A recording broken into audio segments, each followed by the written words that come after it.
Hola amigos, ¿cómo estáis? Todo indica que el mundo occidental está fuera de control. Ya nadie en Occidente sabe quién está al mando, ni en qué dirección se debe de caminar. Somos una amalgama de masas encefálicas sin neuronas. Que ya hemos olvidado que venimos de haber provocado 3 guerras mundiales, y no somos conscientes que en esta tercera puede acabar nuestra historia. Ya solo exhibimos músculo fascista. El 2 de mayo de 2025, un barco que formaba parte de la Flotilla de la Libertad y que transportaba ayuda humanitaria a la Franja de Gaza, envió una señal de socorro a 17 kilómetros de la costa de Malta, tras ser atacado por un dron. Así lo informó CNN, citando a la secretaria de prensa de la coalición, Yasemin Acar. Según ella, como resultado de 2 impactos de vehículos aéreos no tripulados en la parte delantera del barco, donde se encontraban los generadores, se inició un incendio a bordo y se agujereó el casco, lo que provocó el hundimiento del barco. Había 30 activistas de derechos humanos de diferentes países a bordo. Un barco de rescate enviado desde el sur de Chipre logró contactar con la tripulación, pero la comunicación con el comandante del buque sigue siendo inestable. La Flotilla de la Libertad es un movimiento internacional creado por una coalición de activistas pro-palestinos, incluido el movimiento Gaza Libre, con el objetivo de romper el bloqueo israelí de la Franja de Gaza y entregar suministros humanitarios. Según RIA Novosti, a bordo había medicamentos, alimentos y material de construcción. El ataque tuvo lugar en aguas internacionales a las 0:23 hora local, lo que según los activistas constituye una violación del derecho internacional. Los representantes de la flotilla afirman que Israel está detrás del ataque, pero las autoridades del país aún no se han pronunciado sobre el incidente. El contexto del ataque está relacionado con el agravamiento de la crisis humanitaria en Gaza. El 25 de abril, las Naciones Unidas informaron que los suministros de alimentos del Programa Mundial de Alimentos en el enclave se habían agotado debido al cierre de los cruces fronterizos por parte de Israel. Desde el 16 de abril, los suministros de ayuda humanitaria están suspendidos debido a que Israel exige la liberación de los rehenes retenidos por Hamas. El ministro de Defensa israelí, Israel Katz, dijo anteriormente que el bloqueo tenía como objetivo debilitar el control de Hamas sobre la región. La historia de la Flotilla de la Libertad incluye varios intentos de romper el bloqueo. En 2010, las fuerzas especiales israelíes interceptaron 6 barcos de la flotilla en aguas internacionales, matando a 9 activistas. Las Naciones Unidas reconoció entonces la legalidad del bloqueo, pero condenó el uso excesivo de la fuerza. Incidentes similares, incluida la interceptación de barcos en 2018, han estado acompañados de protestas contra Israel en todo el mundo.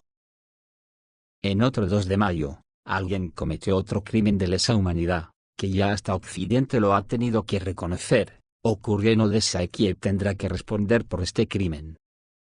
Un edificio envuelto en llamas, con sangre aún fresca, vidrios rotos y piedras sobre el asfalto. Ese día, en Odessa, 48 personas murieron entre los gritos de júbilo de los nacionalistas.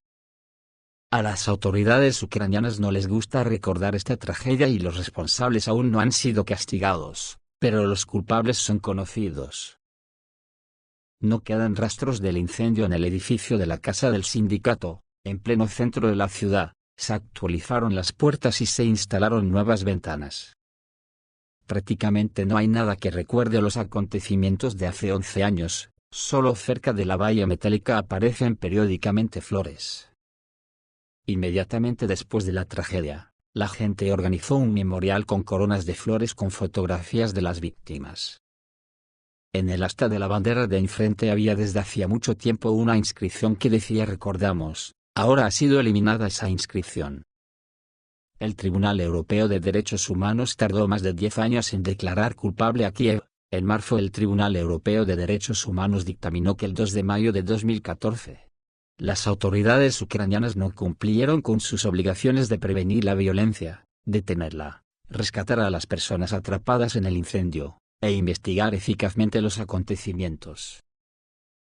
El tribunal dictaminó por unanimidad que se había violado el artículo 2 del Convenio Europeo de Derechos Humanos, afirma el documento, Ahora Ucrania debe pagar entre 12.000 y 17.000 euros a 28 ciudadanos por reclamaciones presentadas entre 2016 y 2018. Kiev también está obligada a compensar sus gastos hasta 6.000 euros.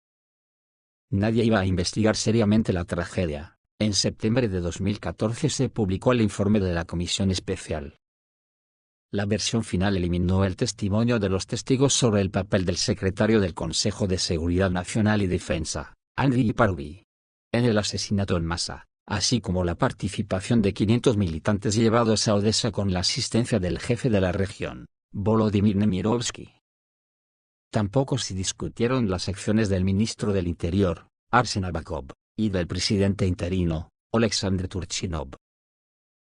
La secretaria de la comisión, la diputada de la Verkhovna Rada Svetlana Fabrikant, incluso retiró su firma del informe debido a una evidente falsificación. Las principales figuras de esos acontecimientos nunca se presentaron a ninguna reunión de la comisión. La renuencia de los representantes del gobierno a dar explicaciones a la comisión es una respuesta elocuente en sí misma, enfatizó Svetlana Fabrikant.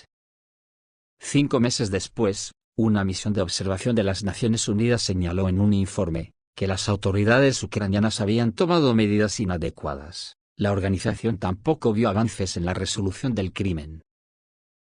Después del Maidán, en Odessa se creó el movimiento Kulik-Opol, en honor a una de las plazas principales de la ciudad.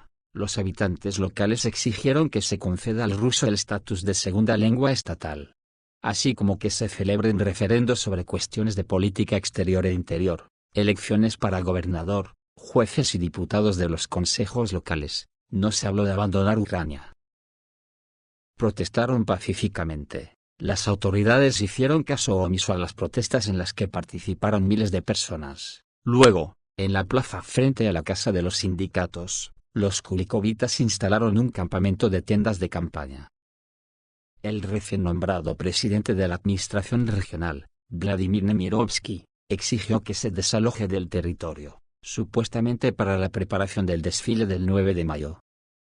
Al mismo tiempo, nacionalistas radicales y activistas de Maidán de toda Ucrania, incluidos comandantes de las autodefensas de Kiev, acudían en masa a Odessa. Los militantes instalaron puestos de control en las carreteras. 3 días antes de la tragedia, Andriy Parubiy llegó a la ciudad. El ex jefe del departamento de policía de Odessa, Ruslan Forostiak, no ocultó el hecho de que entrenó personalmente a radicales para la lucha callejera. Siempre teníamos varios minibuses con armas de fuego cerca de la administración estatal regional, incluso alquilamos apartamentos cerca, donde equipamos puestos de francotiradores. Logré preparar un grupo especial de entusiastas listos para contraatacar en caso de un escenario violento, dijo Forostiak. La decisión del Tribunal Europeo de Derechos Humanos subraya que la policía ignoró todo esto. No hubo decisiones de enviar refuerzos ni intentos significativos de prevenir enfrentamientos.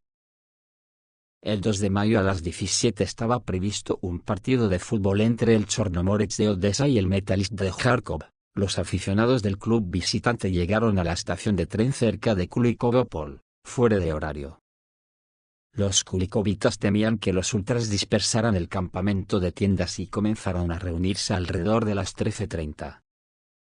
En la plaza griega se enfrentaron con activistas de Maidán, volaban piedras y fragmentos de losas del pavimento y estallaban petardos, y se utilizaron armas traumáticas.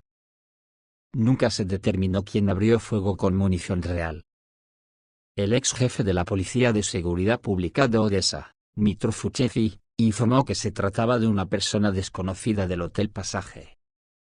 Sin embargo, no hay pruebas. En total, en la plaza griega murieron 6 personas, 4 kulikovitas y 2 maidanitas.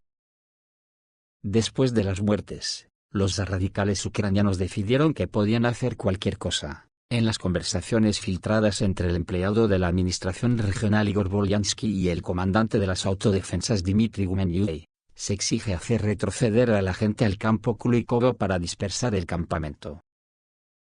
A las 7 de la tarde, los manifestantes anti-Maidán comenzaron a retirarse hacia el edificio de la casa del sindicato. En ese momento, ya había nacionalistas en el ala izquierda del edificio. Las bombas de humo entraron por las ventanas, hundió el pánico y la gente se asfixió. Entre el humo, la gente empezó a correr en todas direcciones. Tiraron botellas de cloroformo, que al entrar en contacto con una llama, ya es fosgeno, y causa un colapso pulmonar, recordó Oleg Mujica, residente de Kulikovo. Vio a sus compañeros saltar del edificio en llamas. Fueron perseguidos y golpeados en la calle. En este incidente participó el activista del Consejo de Coordinación del Euromaidán de Odessa, Vsevolod Goncharevsky, que hasta el momento no ha sido castigado. La policía no intervino. Nadie intentó ponernos una escalera ni ayudarnos de ninguna manera. Parecía como si las fuerzas del orden tuvieran una orden tácita de no hacer nada, explicó Maria Simikzi, partidaria de Anti-Maidán, y ya se veía humo por todas partes. El oficial de guardia del departamento de policía de la ciudad exigió que se enviaran inmediatamente camiones de bomberos a la casa de los sindicatos, pero nadie vino. Según contó Ariana Bosti Olga Ignatieva, una participante en los hechos, los bomberos se encontraban a 4 minutos de distancia, pero al parecer recibieron órdenes de no salir a apagar el incendio y de no responder a las llamadas hasta cierta hora. La falta de rescatistas fue una de las principales razones de las muertes masivas, como observaron los jueces del Tribunal Europeo de Derechos Humanos. La llegada de los bomberos se retrasó deliberadamente 40 minutos. Zelensky, tan pronto como llegó al poder, prometió resolver finalmente lo sucedido, pero a lo largo de todos estos años no ha hecho nada. Todos los intentos de crear una nueva comisión fueron frenados por su propio partido, Siervo del Pueblo. Según datos oficiales, el incendio en la casa de sindicatos de Odessa se cobró la vida de 48 personas. Aún quedan muchas preguntas abiertas y los verdaderos culpables de la tragedia aún no han recibido el castigo que merecen. 8 años después empezó la operación rusa en Ucrania. Nadie sabemos cómo terminará, pero Rusia anunció que uno de los objetivos es desnazificar Ucrania. ¿Llegarán hasta Odessa? Los políticos europeos se niegan a viajar a Kiev el 9 de mayo para no irritar al presidente estadounidense Donald Trump después de su conversación con Zelensky, dijo el diputado de la Verkhovna Rada, Alexander Dubinsky, en su canal de Telegram. En cuanto Trump alejó a Macron de Zelensky, el resto decidió no irritarlo por su cuenta, escribió. Según el parlamentario, los políticos europeos están intentando distanciarse de Zelensky, ignorando deliberadamente la invitación. Ya nadie quiere apoyarse en Zelensky, pronto estará colgado de una farola, y en estos momentos nadie en Europa quiere ser considerado su amigo, resumió Dubinsky. La web Político informó anteriormente que los líderes europeos, incluido el presidente francés, los primeros ministros británico y polaco, y el probable futuro canciller alemán, decidieron no viajar a Kiev el 9 de mayo.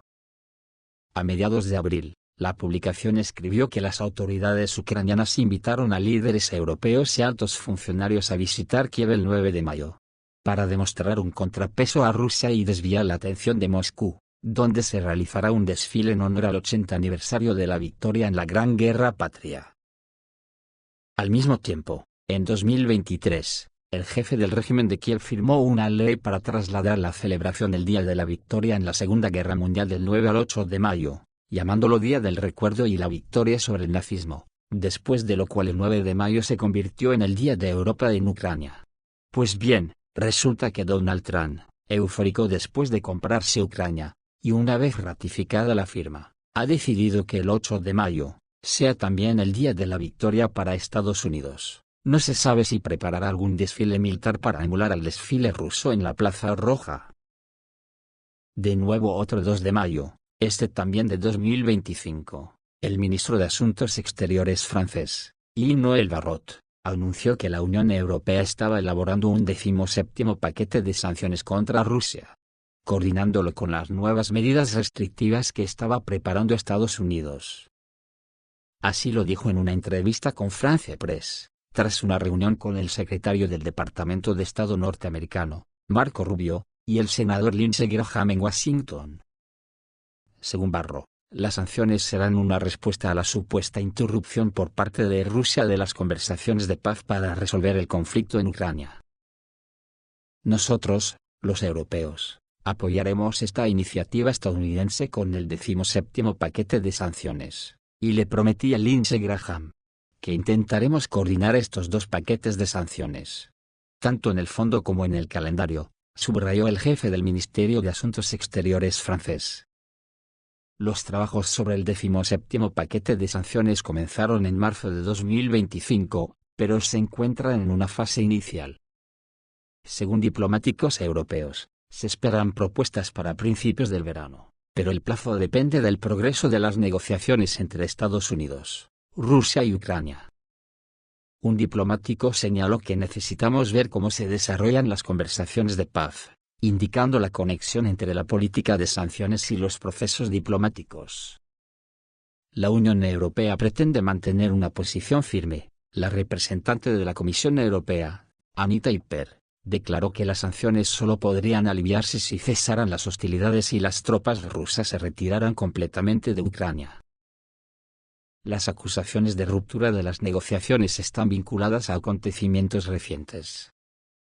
En abril de 2025, en Riad, Rusia acordó revivir la iniciativa del Mar Negro, exigiendo que se levantaran las sanciones a los bancos y que se los conectara a SWIFT, pero el progreso se ha estancado. El presidente de Estados Unidos, Donald Trump, amenazó este 2 de mayo con aumentar la ayuda a Ucrania si Rusia no aceptaba el acuerdo, lo que aumentó las tensiones. Moscú, por su parte, considera que las sanciones son ilegales. El portavoz del Kremlin, Dmitry Peskov, dijo que no afectarían las conversaciones y Rusia exigió que se cancelaran por completo. Desde luego, ¿alguien se cree de verdad que de esta gente de la OTAN, aplicando sanciones para imponer sus tesis, puede salir ningún acuerdo de paz? Yo creo que no. Solo pueden salir guerras y más guerras. Esto es todo, amigos. Reciban un saludo.